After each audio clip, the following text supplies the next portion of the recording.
안녕하세요. 오늘 저희가 당신과 함께 깊이 들여다볼 자료는요. 송탄 장로교회 권혁철 목사님의 1월 11일 주일 설교문입니다. 사랑에 압도된 영혼이라는 제목이 붙어 있는데 요한복음 13장에 나오는 예수님과 베드로의 대화를 아주 깊숙이 파고들고 있네요. 네. 어쩌면 성경에서 가장 인간적이면서도 가장 드라마틱한 장면 중 하나잖아요. 맞아요. 뜨거운 맹세가 있고 또 처절한 배신이 있고 그리고 그 모든 걸 넘어서는 사랑까지.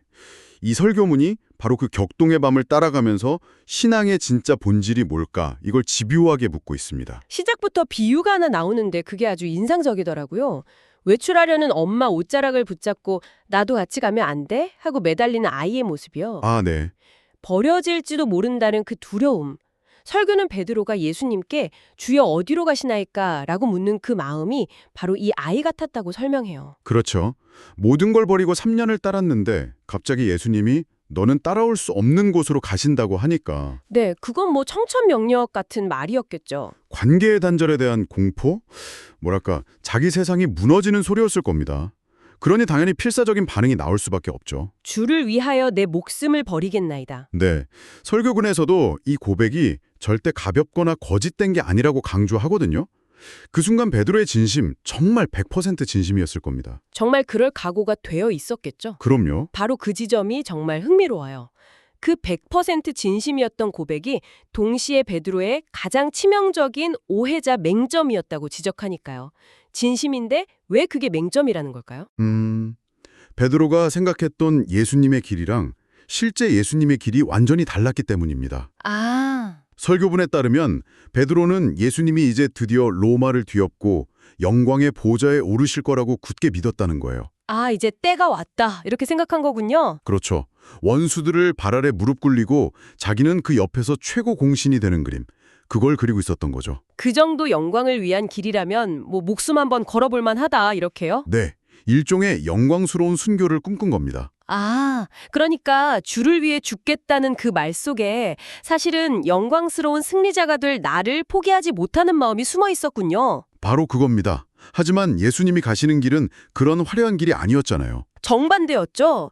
영광의 보좌가 아니라 저주의 십자가였으니까요. 그래서 설교문의 표현이 아주 날카로운데 고난의 의미를 모르는 용기는 고집에 불과하고 알지 못하고 덤비는 용기는 만용일 뿐이다 라고 말해요. 와, 정말 뼈아픈 지적이네요. 베드로는 자신의 그 뜨거운 의지만 믿었지만 예수님은 그의 연약한 실체를 정확히 보고 계셨던 겁니다. 그래서 그 직후에 정말 찬물을 확 끼얹는 것 같은 그 충격적인 예언을 하시는 거군요. 네, 닭 울기 전에 네가 3번 나를 부인하리라. 이건 뭐 베드로의 진심을 그냥 깡그리 무시해버리는 것처럼 들려서 처음 읽을 땐 좀 아프게 다가오더라고요. 그렇죠.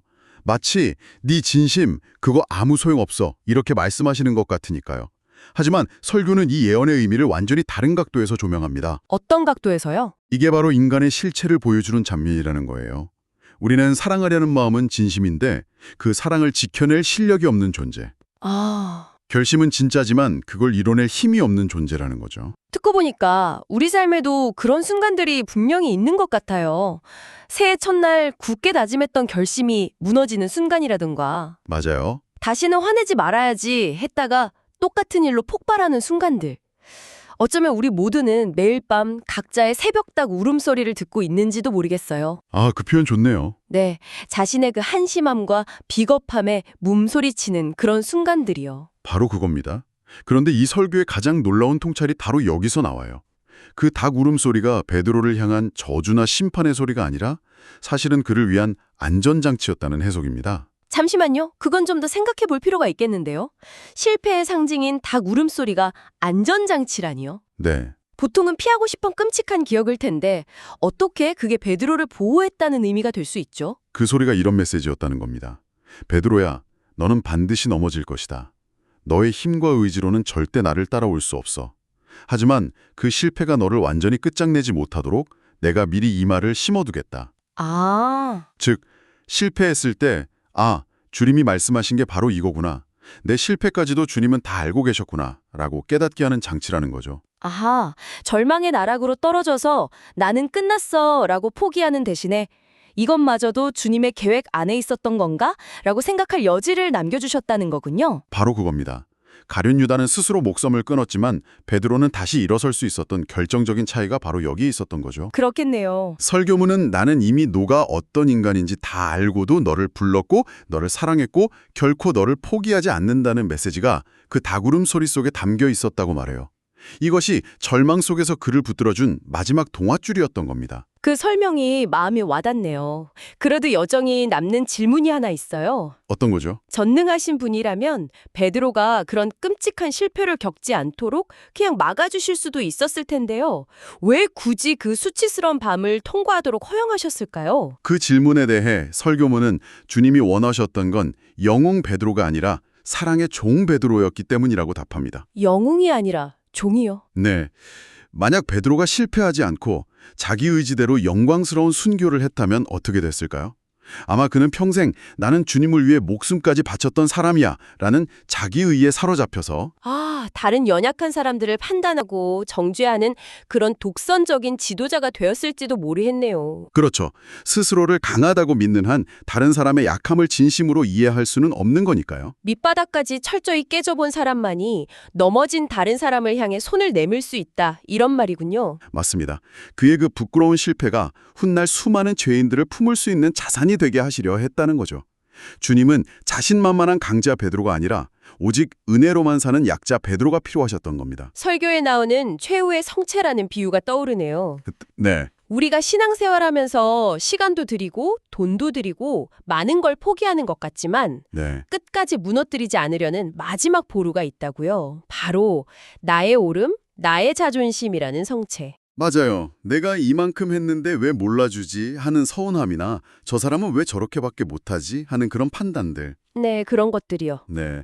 그 모든 것이 내가 아직 죽지 않았다는 증거라고 설교문은 말합니다.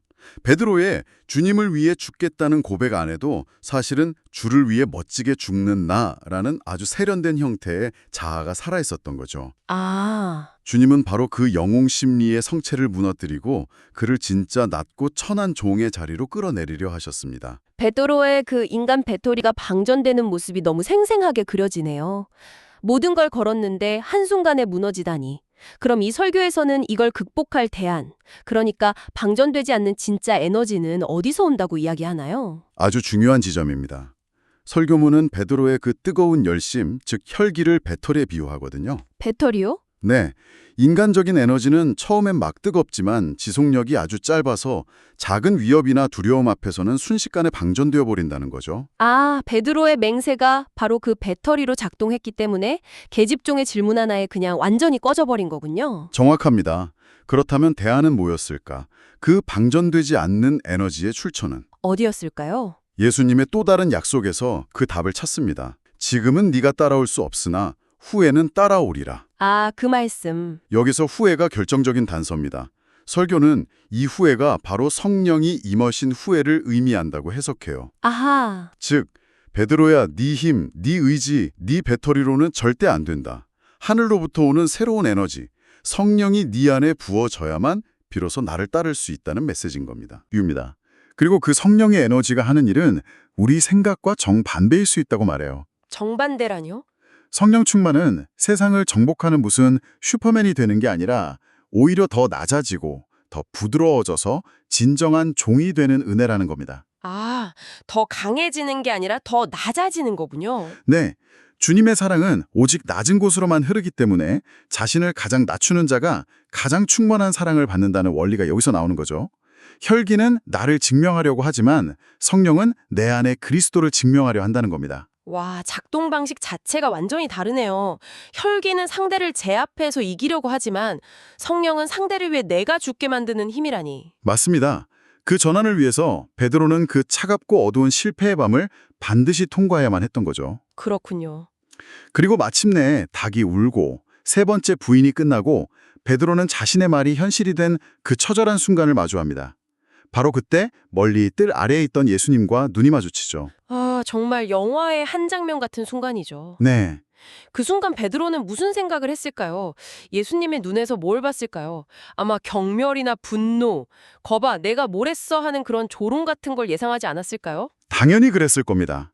하지만 설교문이 묘사하는 예수님의 눈빛은 전혀 달라요. 그가 마주한 것은 배신한 제자를 향한 변함없는 사랑, 그를 향한 안타까움과 긍휼이 가득한 따뜻한 눈길이었습니다. 아, 자신의 끔찍한 배신조차 이미 다 감싸 안고 계시는 그 사랑이 말 그대로 그의 심장을 관통한 거죠. 그 눈빛은 마치 이렇게 말하는 것 같았다고 해요. 베드로야, 내가 말했지. 너는 이토록 약하단다. 하지만 괜찮다.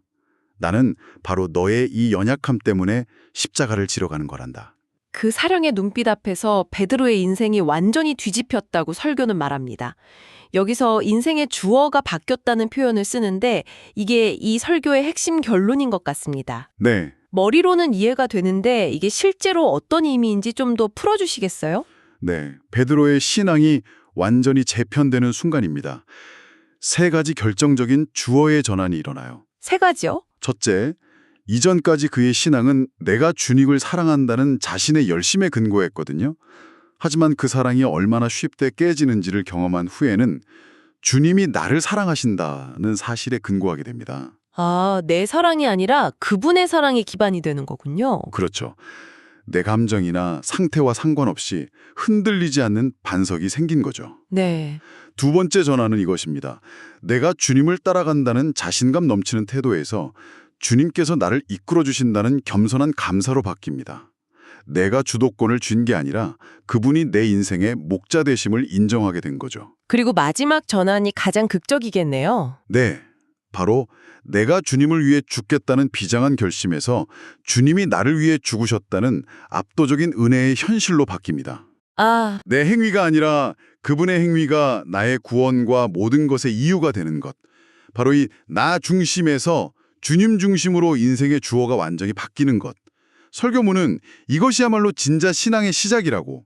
직분이나 경력, 헌신의 양이 아니라 오직 이 주어의 전환만이 우리의 신앙을 보증한다고 힘주어 말합니다. 오늘 우리는 권혁철 목사님의 설교문을 통해 베드로의 여정을 아주 깊이 따라가 봤습니다.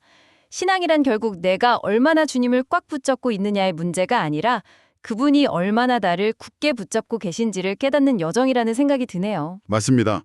당신의 삶에도 스스로가 징그럽게 느껴지는 새벽닭 울음소리 같은 순간이 찾아올 수 있습니다. 나 정말 이래도 되나? 자책하면서 숨고 싶은 밤이 있을 거예요. 네. 이 설교는 바로 그때 부끄러워서 숨지 말고 오히려 당신의 실패보다 훨씬 더 큰 주님의 사랑을 확인하는 기회로 삼으라고 권면합니다.